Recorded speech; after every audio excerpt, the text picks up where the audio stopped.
Church here. This is not the Game Grinder, but you are watching Chris, the old-ass retro gamer. Sub-Zero, more like Plain Zero. Put that cookie down, now!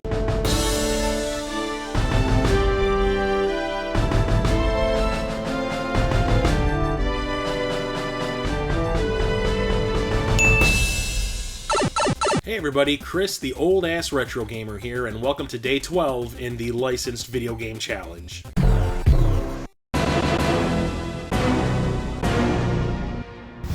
When it came to choosing the topics for this challenge that I've created, I had a little bit of trouble, so I reached out to some of my pals, Church the Game Grinder and Jason of Corpse Flood Gaming, and Jason was the one who came up with the Schwarzenegger film topic and this topic today, which is my favorite Stallone game. Yeah, sugar! You know what I mean? Schwarzenegger had a lot of pretty decent games, a bunch of really good ones too, but when it comes to Stallone, he's the one that's kind of gotten the shaft. You're damn right. I was going through all the Stallone games I have in my collection, and I was like, no, definitely not. That one's okay. Ugh. He has the worst good to bad game ratio. Shut up. But there is a Stallone license game whose praises I've been singing since the day it came out, and I still hold it as his best game ever. So where I keep on saying it was difficult to choose a game to talk about for most of these topics, this one was actually really easy. Demolition Man on the 3DO. Welcome to the game. Yes, there is also Demolition Man games available on the Super Nintendo, the Genesis, and the Sega CD. I do own it for the Super Nintendo.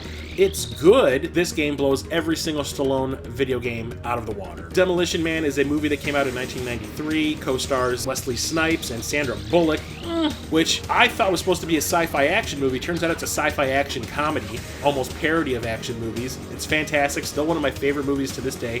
Probably one of my favorite Stallone movies as well. It is actually a lot more relevant today than it was back in '93 with cancel culture and everyone trying to be super PC. One of the things that's always missing when you have a license game is the stars. Back before the 3DO, rarely did you ever have the actual stars of the movie involved in the process. Not in this game. Stallone and Snipes are in this game the entire time. There are scenes from the movie in the game to tell the story, and what wasn't filmed for the movie was filmed with the actors against the green screen to fill out the gaps. It is kind of cool how immersive it makes the game. When it comes to the gameplay, it is a whole bunch of genres in one. I will say that when I first bought the game, I had not read any reviews. I did not know much about it. I was just such a fan of the movie that I wanted the game sight unseen. For the most part, you're playing a gallery shooter. You have a gun at the bottom of the screen that you control, and enemies are popping up from behind obstacles in the environment, and then you have to shoot them all before you can move on to the next scene. And at first, I was like, oh, is that the only thing this game is going to be? So this isn't much better than your standard Sega CD full motion video game.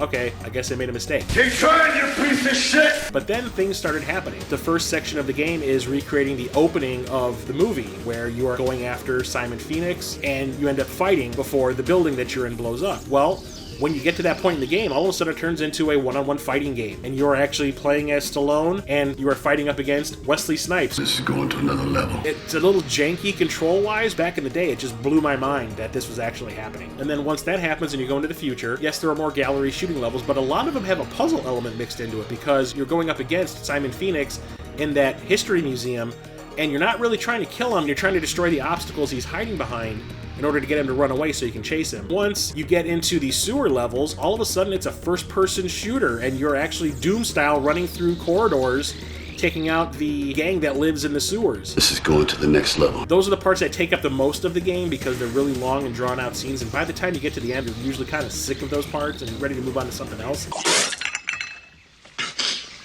Pardon me? But that's not it. The game still has more to throw at you because all of a sudden you're in a driving scene where you're behind, I think it was a Camaro that Stallone is in the movie, and those are probably the weakest parts of the game because you're just trying to dodge traffic and catch up to Simon Phoenix in that scene, and it's really nothing to it. Great insults last a long time. But once you do catch up, you have a fight scene on top of the cars.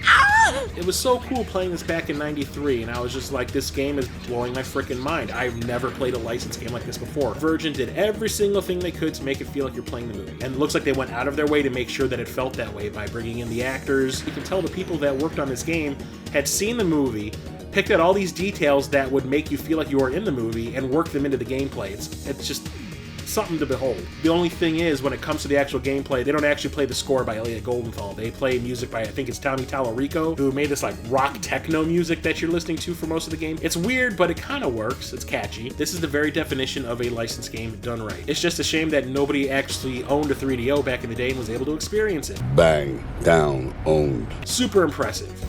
And there you have it, my favorite Stallone licensed game. What would you pick? There are plenty to choose from, like I said. It's just not a lot of good ones out there. I had some that I wanted to talk about, but I just kept on coming back to the 3DO Demolition Man because there is no topping it when it comes to a Stallone game. It is a little bit dated, but there's no denying that it is a ton of fun and extremely well made by fans of the film. So let me know what your favorite Stallone licensed game is, either by making a response video, which I would absolutely love to see, or letting me know in the comment section below. I want to hear from you. The reason I'm doing these videos is to get conversations going on these topics. So let's do exactly that. Let's start talking. So I hope you've enjoyed the video and the series so far. And until tomorrow's new topic in the Licensed Video Game Challenge, I am Chris, the Old Ass Retro Gamer, signing off.